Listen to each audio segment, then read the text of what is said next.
Okay, I got a question for you. You left New Japan, which, by the way, actually, I'll start here and we'll go to the next question. New Japan, you were over there for a couple years. When you left WWE, you were a solid worker, but since you've come back, I watched tapes of you in Japan. Your in-ring ability has skyrocketed. You are an incredible worker now. Do you feel that your time in Japan, you got a better chance to focus on your in-ring work, and do you feel like you're going to bring a new and improved, because this is your first pay-per-view match with TNA, so are you going to bring a new and improved MVP to the table for a pay-per-view? I'll let you in on a secret. Going to Japan made me better, and that, anytime you work with top-tier competitors, you're going to get better. But I kind of laugh when people say, oh, man, MVP was so much better in Japan, or he's so much better now. I could do all that stuff before. And if you go back and say, you watch that series that I had with Benoit, I could do that. But, when you go to work, you do what your bosses tell you to do. And if your bosses tell you to do something a certain way, well, that's how you do it. And you get to a point where you don't want to do that anymore. You either do what they tell you to do or you quit. You leave. And that was part of the reason that I decided to go to Japan, because I wanted to go and I wanted to do all those things that you saw me doing, but I wasn't allowed. And that's cool. Hey, I take my marching orders and do what I'm supposed to do. But, my dream was to wrestle in New Japan. I used to study countless hours of tapes of Japanese wrestling. It was always my dream wrestling in Japan. My goal was to wrestle for WWE.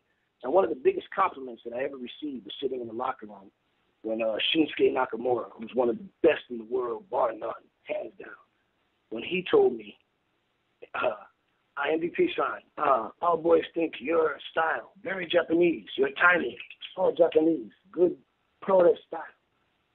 Like, man, it couldn't, that's praise from Caesar. I loved it. They said I fit right in with them. My timing, my execution, everything was very Japanese. And you know what? That's what I always wanted it to be. So I don't know if that shed light on what you were asking. Yeah, so it's understand. It's what people talk about. It's the WWE style. They slow it down. It's methodical. You do the moves that you're supposed to do. It's supposed to pop the crowd so they recognize, oh, look, he's getting to do his finisher now. He's getting to do his signature move. It's a style. It's a formula that WWE uses. It's what they've always done. Would you agree with that? Yeah, exactly. Well said. It's a formula. And,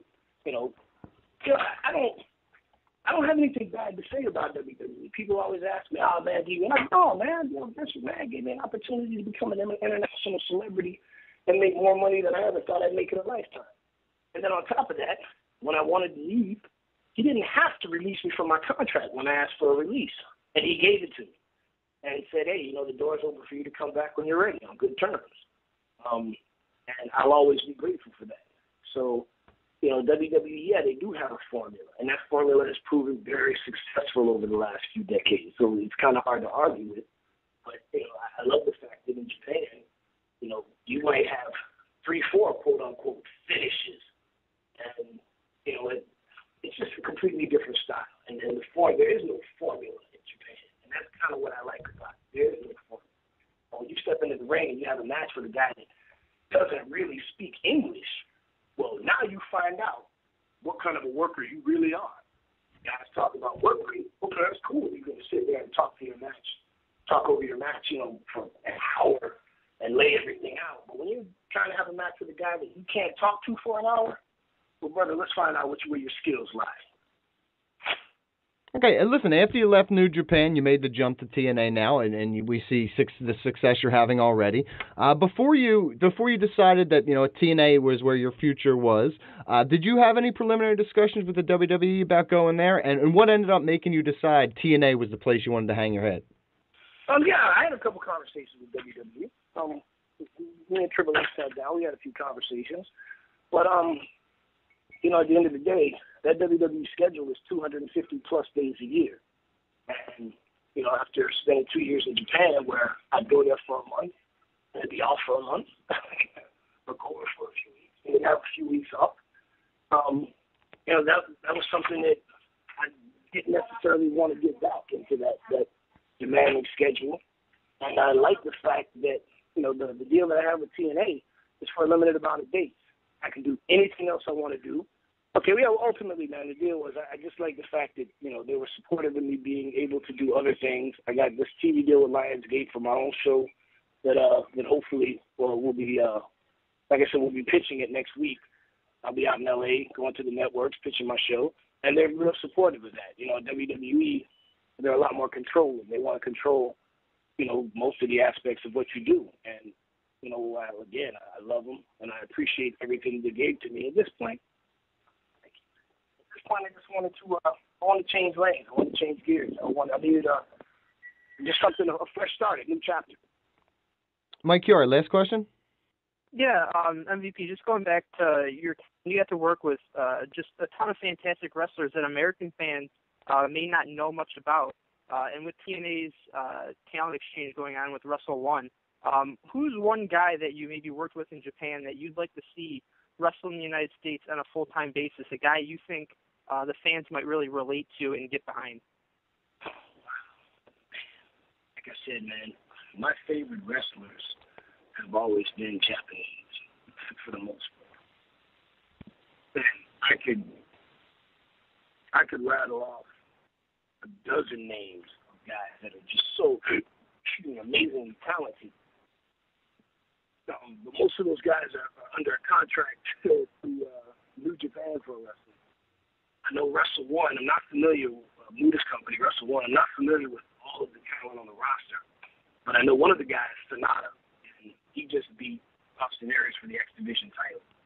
I know he'll be joining us on TNA very soon, and he'll be able to display his talent for American wrestling fans.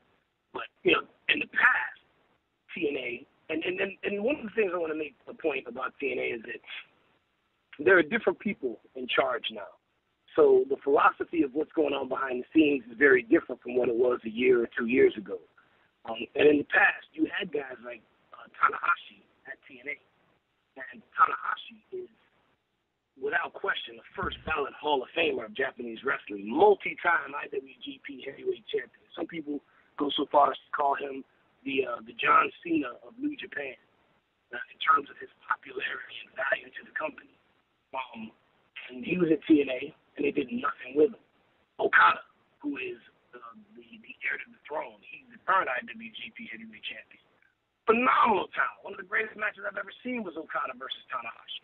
Now, while he was at TNA, he was playing Kato to Samoa Joe's Green Hornet. They didn't do anything with him. They didn't allow him to show off his talent.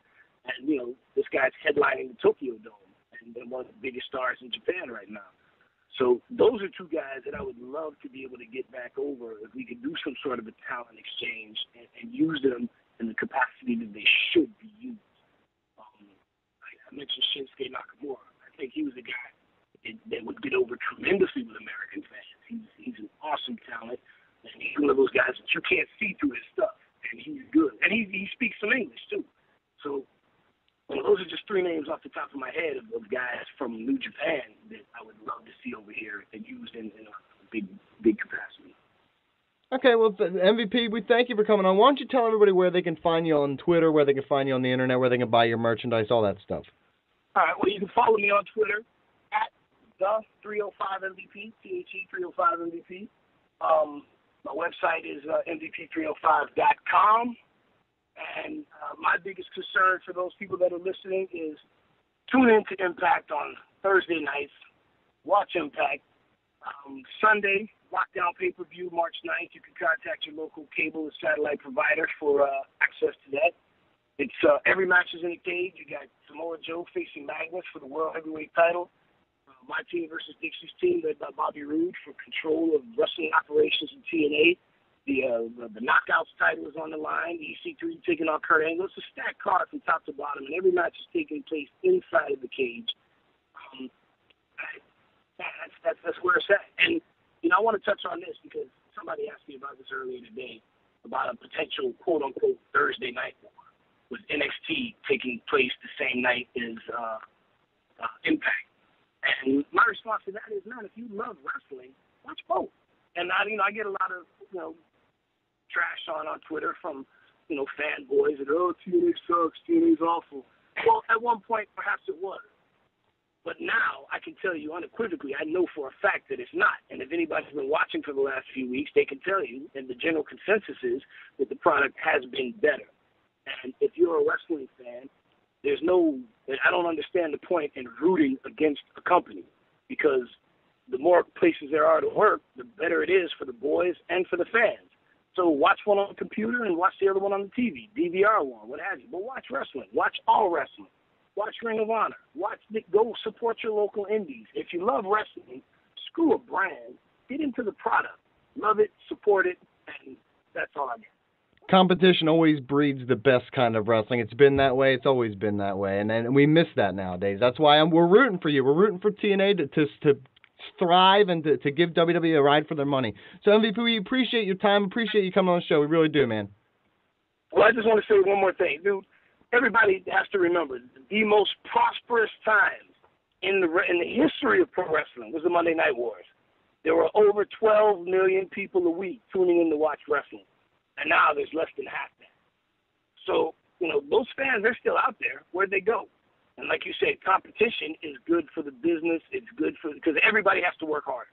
You can't, everyone has to dig a little deeper, creatively, physically, and it's a good thing. Is TNA, quote unquote, competition to WWE? Well, not. WWE is a juggernaut and a multi-billion-dollar company. But it all starts with a spark, and it could be. People say, oh, TNA is a sinking ship. Well, brother, that ship's been sinking for 11 years and it's still around, so, something's going right. Listen, we could talk on. This has been awesome. We appreciate your time. We got to get you back on. We'll have another conversation for another 2 hours about the business. We appreciate your time, MVP. Good luck at the pay-per-view, and thank you again. Thank you for having me, man. It was a good time, guys. Take care.